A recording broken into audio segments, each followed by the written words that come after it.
On. Okay, awesome. Right. Yeah, welcome to everyone out there to Fly Plugins Office Hours. We're the fourth Friday of every month at 1 p.m. Eastern Time. We answer your questions live, and you can show up to the webinar and ask those to us directly.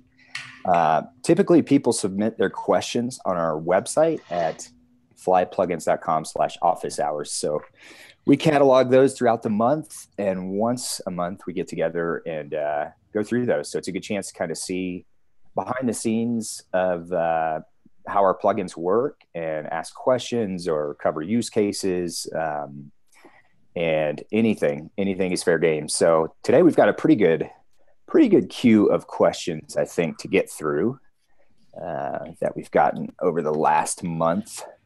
So whenever you guys are ready, we can start to knock those out. Let's do it.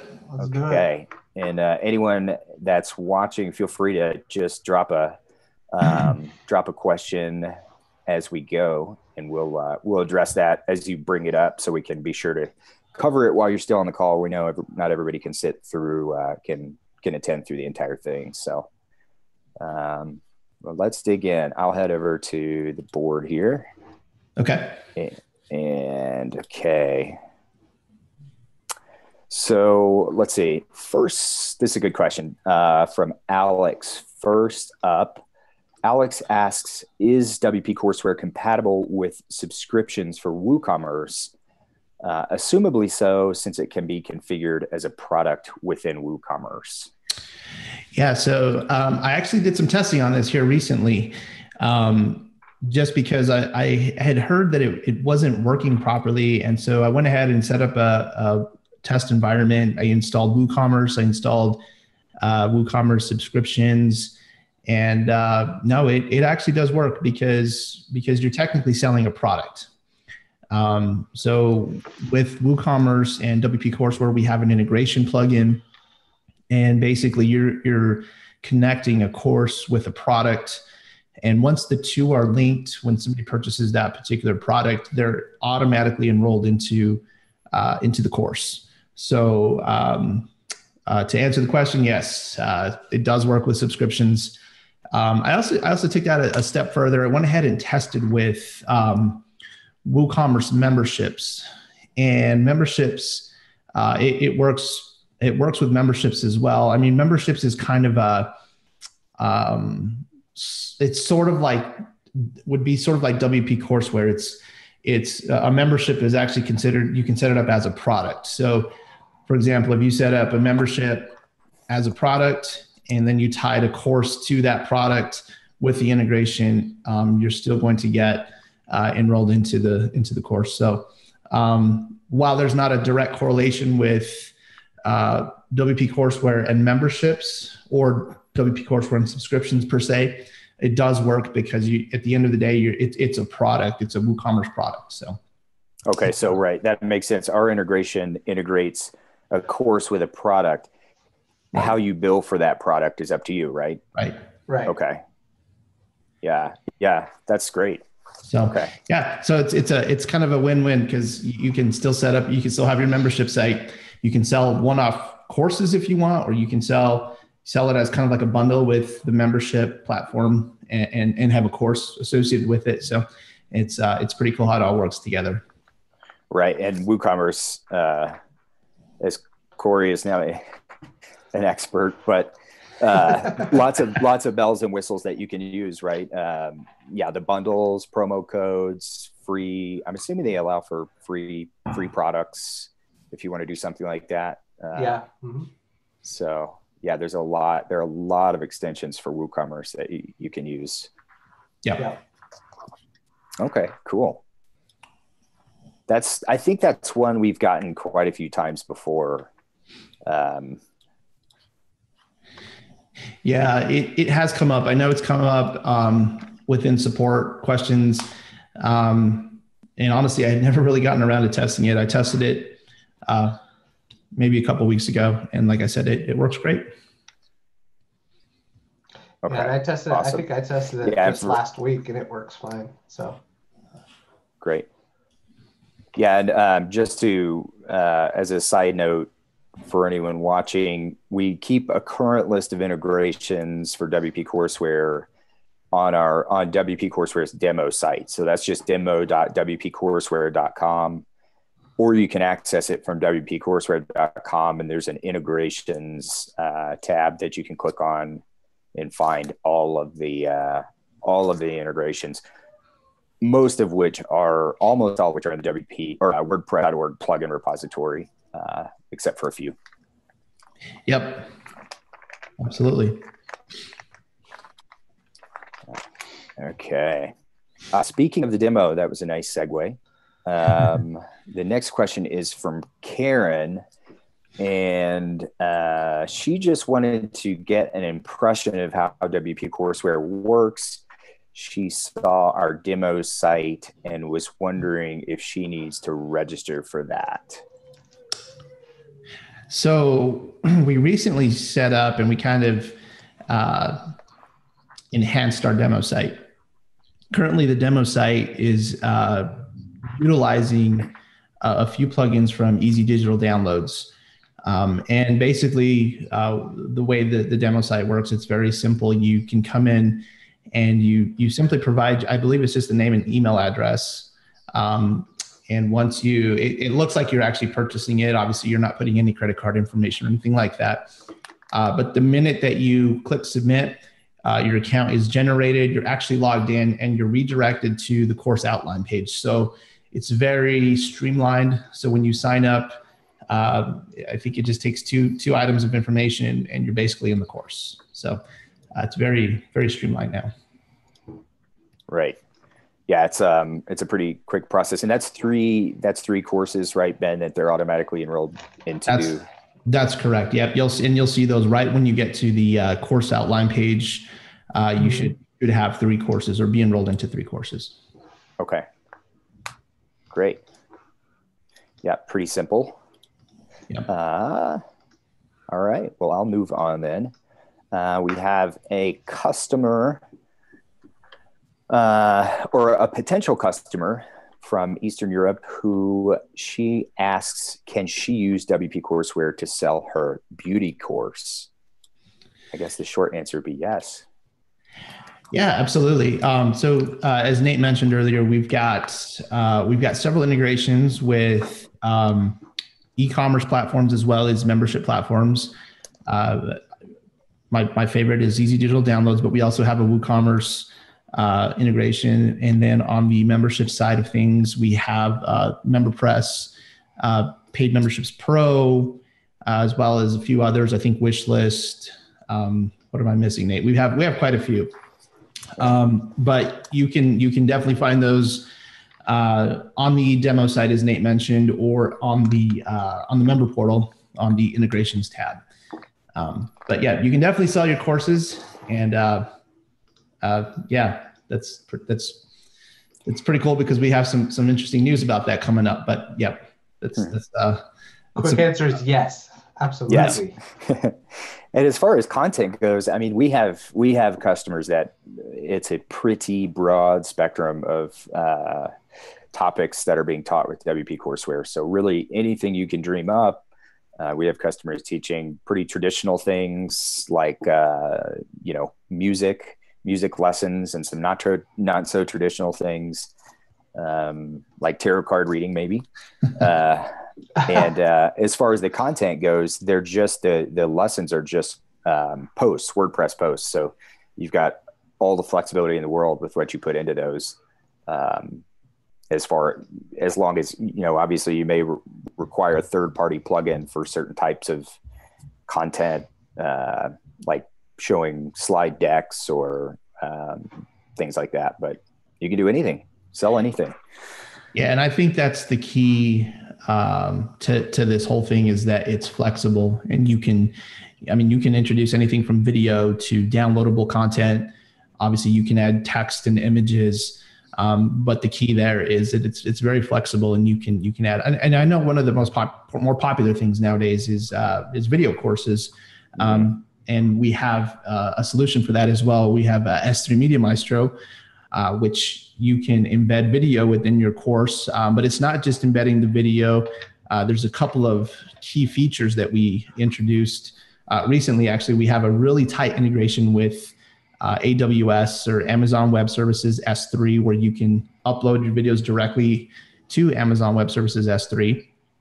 And the other key feature is that when you embed those videos and you preview them or you view them on the page, a unique URL is created that actually expires. So you can set an expiry time.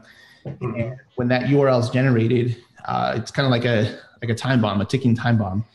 It'll eventually expire, and that URL is no longer going to be available. So that way, it kind of it kind of helps so that people aren't sharing your content across the internet, posting it in forums and sending off through email and that sort of thing. Those URLs will expire and no longer be usable.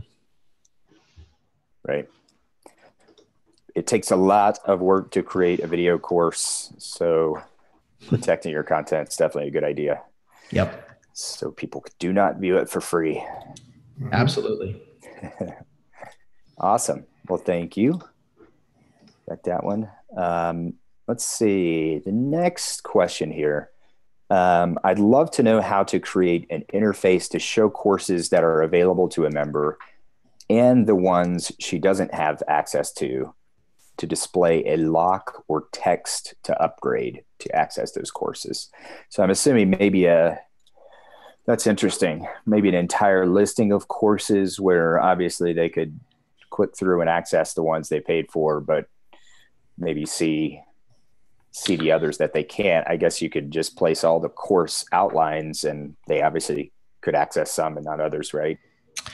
You could do that, or you could utilize the WP Courseware progress shortcode, which dynamically will display courses you're enrolled in.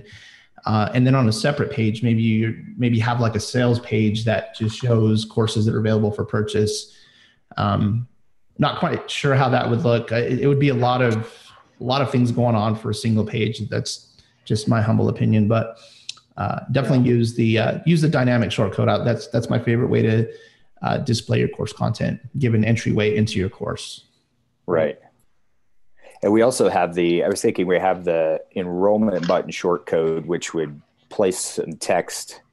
You are already enrolled in this course, but not in this one. But yeah, I'm not sure if that's kind of what she was looking for or not, but that's another option. Yes, absolutely. And can we modify those? We can modify that text, can't we? For courses that you're enrolled in or not? Currently, I don't believe you can. I'm not sure. Is there a filter on that, Corey, for that text? There may be. I'll have to look, but I can't think of it off the top of my head.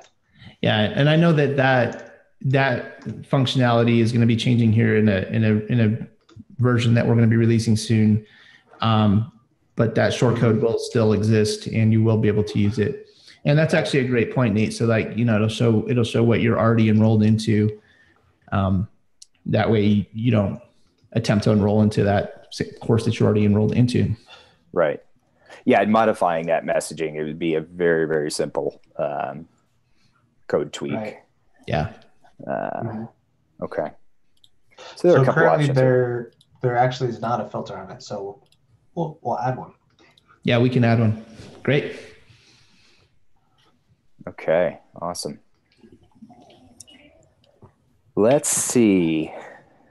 Okay, next up is a question from Roger. He mentions that he would like to switch from S3 Bubble to S3 Media Maestro, which is the plugin Ben was just discussing. I run a community choir and have lots of song files, which are learning tracks for my singers. I'm a bit worried about how difficult it's going to be to change the code on each of these files. And so he, in his question, he popped in the shortcode that he's using for all of his existing audio files using S3 Bubble, which I'll admit I'm not familiar with. And he's wondering how difficult it is going to be to modify that. And actually with the changes that Corey, you made recently on S3 Media Maestro, it's really, really simple because he doesn't even need to I'll pull up the shortcodes to compare them, but he'll be able to access his S3 buckets from the shortcode builder. Mm-hmm. Just select the file, pop it right in. Yeah.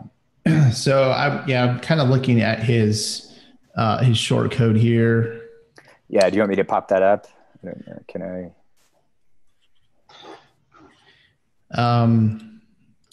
The interesting thing is on that shortcode, I'm not seeing an audio file. Yeah, he put in the song name in the folder attribute, but it doesn't. I think he's saying that that's where it would go. Gotcha. Okay, I see. So I don't know, like, yeah, there's a couple of things going on here. So first of all, if he swaps over to S3 Media Maestro, he's going to have a really cool user interface to introduce new videos onto his website. But I can see a pain point here where he may have hundreds of these shortcodes already created. And so my solution to that would be to just use a search and replace plugin. There's a plugin by Delicious Brains called Better Search and Replace. And you can search for, key things within that shortcode and change them, like S3 audio or S3 bubble audio might turn into S3 and then S3 with the audio parameter or with the video parameter, whatever you're using. But you can change various things within that shortcode and you can target your entire site. You can even do a dry run, which is really cool with that plugin, so that you know that you're actually targeting what you need to target. But that would be my recommendation if you're having to do that for a lot of videos. If you don't have too many videos, you can totally take advantage of the cool user interface that S3 Media Maestro has. It's super easy to introduce video onto your website with that. Corey did a great job with that user interface, by the way. Thanks, bro. Yeah, it's very handy. So for anybody that's watching it, you can manage all of your S3 hosted files. It accesses them dynamically. If you've made updates somewhere else, you'll see the updated list of files. You can move up buckets, down buckets, right? Or I guess folders. Yeah, folders. But you can change buckets. But you can select different buckets, right? Yeah. It's very slick. And then looking at that, that's a good call with the search and replace, because some of the shortcode attributes between the two plugins are similar. Mm-hmm. So he may only have to change one or two things. Yeah. Right. Yeah. That the user interface for S3 Media Maestro even totally outranks what Amazon provides. Using AWS is a great tool, very cost effective, but some of their user interfaces are just not very friendly. Right. It's definitely intended. The console it's not for the non-tech savvy user. It's more of a developer interface. Yeah. But not anymore, thanks to Corey. Just stay right in WordPress. That's right. Yeah. Okay, great. So that was, let's see, that was Rogers. And okay, next is from Vignesh. Number one, are there any options for student memberships? And number two, well, this is interesting, how to integrate payment options for the course. So regarding number one, I guess you can use a membership plugin, right? But WP Courseware uses the native WordPress user management system. So you don't have to use a membership plugin. Right. Your courses are protected. You have to be enrolled into a course to view course content. But WP Courseware does not have any mechanism or any functionality to protect other pages or other posts or any other type of content other than courses within your WordPress website. So there's not a membership functionality per se, but WP Courseware will protect its own components. Yeah. Right. Yeah, you can if you need heavy duty membership functionality, we recommend using a membership plugin. That's what they're designed for. Yeah. And you can also chatted back and forth with quite a few users recently. You don't need to go that far to have the entire full-blown membership plugin installed. They just want to collect maybe some additional user data. So been recommend maybe adding formidable forms or WP forms, gravity forms, and you can create a nice looking registration page to collect anything you need. And as far as payment options for your courses go, you can use a membership plugin or an e-commerce plugin. So yeah, you can like I mentioned earlier, you have options with, excuse me, just a second. Sorry about that. No worries. I actually I still have a landline, believe it or not. Wow. Do you have to turn the handle to call someone? Or? It's a rotary style, man. Oh, nice.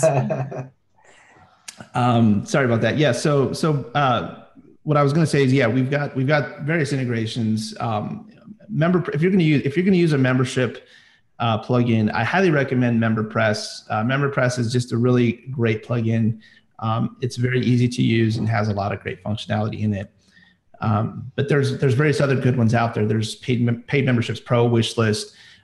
Recently, our good friend over at DAP, Vina, she wrote an integration for WP Courseware. I've not personally used DAP, but I hear a lot of good things about it.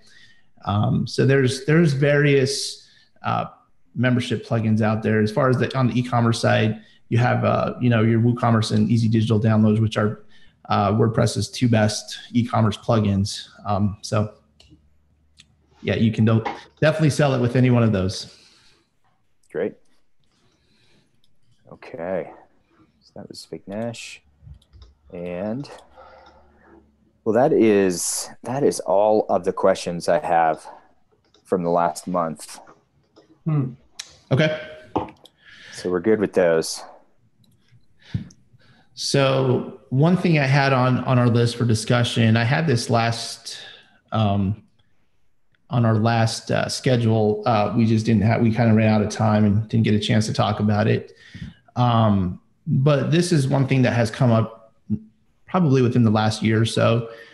We've been seeing a lot of customers who have been, and this is no fault of their own. It's just they just didn't know any better. But we've seen a lot of customers come in with plugins that they've purchased that were purchased from sites that were not legitimate. So they call these sites null sites or maybe where sites or something like that. But what happens on these sites, people are selling plugins that they're not the original authors for.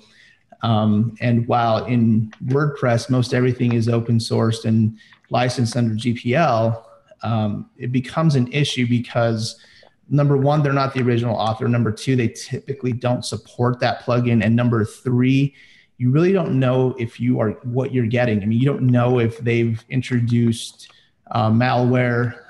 What I've been seeing a lot lately is I've seen a lot of Bitcoin miners installed into some of these plugins.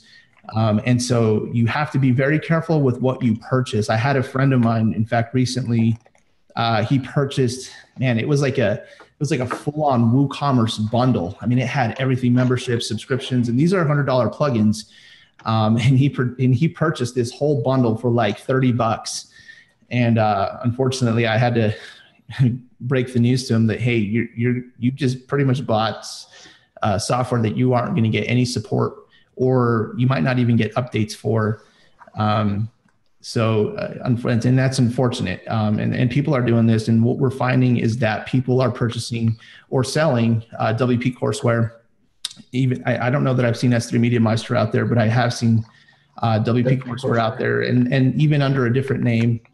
And unfortunately, they're not supporting it, and they're not producing updates or anything like that. And who knows what you're getting under the hood?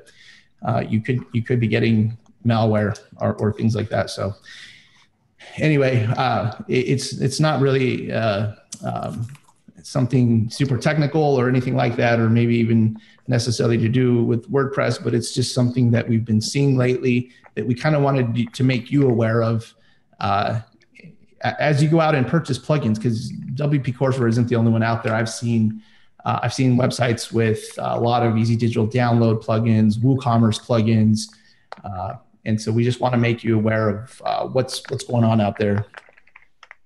And to further that a bit, I mean, the WordPress community is amazing, and for an open source community, everyone is helpful and kind of watches out for one another, shares ideas freely. And it's just, honestly, it's just a few bad seeds in the community who buy everyone else's plugin and then bundle them into a package and try to make a few bucks. And fortunately, it's not widespread, but it is. I've seen a lot of professional developer discussions, and if you talk to a professional web developer, they would even tell you to stay far away. They're not going to buy these discounted plugins for their clients and then try to make a few extra bucks by profiting on the difference in price, because they will admit as well that you don't know what's in there. And you're not going to get support, and you're not supporting someone who's invested thousands of hours and possibly tens of thousands of dollars in creating something for other people. So, yeah. And now to go off your point, Nate, and not only that, WordPress plugins are generally not very expensive. Like, right. $200 in the grand scheme of things, as far as your website goes, is not very much money. Yeah. And so, I mean, you'll spend more than that in hosting and other things to get it up and running. So my advice is just to always be legitimate, and not only that, but support those people that are developing these type of plugins, because not only are they valuable, but they produce a lot of functionality for your site that can return that value tenfold. So yeah, just my rule of thumb is just always purchase legitimate. Yeah, and that's a great point. What I like to tell people is your website is sort of like an investment. People look at it like as if it was some sort of just an expense, but your website is really an investment. And if you think about it, your website is doing a lot of work for you. It's doing a lot of things for you that allows you to free up your time to do other things. There's automation and things like that going on your website. So invest in your website. It's, especially if you're running a business or whatever you're running, it's an investment. And so purchasing plugins and themes legitimately is really, it's a good thing, not a bad thing. And just like Corey said, these plugins add a lot of value to your website. So yeah, just look at it like as if it was an investment. That's right. Yeah. You wouldn't, if you're going to open an ice cream shop, you wouldn't do that in a bad part of town just because the rent was a third as much. Or if you called around for a car repair and every mechanic was $85 and one was $35, do you really want them working on your car? Yeah. So sure. Yeah, I agree. You're building I think far too often, you're right. People do look at all these moving parts that go into a website as just a commodity, lines of code, but you have to think of it as building a business, just like you build an offline business, right? Yeah. Do your research, get the right tools, talk to the right people for advice, and treat it professionally, and you'll get professional results. Absolutely. Great. Yeah, that's cool. Good topic for discussion. Thank you. Great. Well, okay. Does anyone have anything else? We don't have any questions left here. And unless you guys have anything else, we can call it a day. No, nothing else. The only thing I have is be sure to subscribe to our YouTube channel. So we are streaming this live on YouTube. Please subscribe to our YouTube channel. We have office hours, just like Nate said, monthly. And if you have questions, please ask. We are happy to answer them, even if it's a basic WordPress question or something that may not have to do directly with one of our products. We're happy to answer them. We love doing this. We love helping the community and supporting the community that supports us. So yeah, I'm happy to answer anything you guys have. So yeah, please subscribe, and thank you for watching. Yeah, thanks, great. guys. And next office hour session looks like May 25th. That'll be Friday, May 25th at 1 p.m. Eastern Standard Time. And feel free to register at any time on our office hours page, or submit a question, and we'll put it on our list for next time. Cool. Okay. All right. Thanks, gentlemen. And thank you to everyone who joined us or watches this later. And we'll see you on May 25th. Yeah. See you guys next time. All right. Thanks, guys. Bye, guys. All right. Okay. Bye.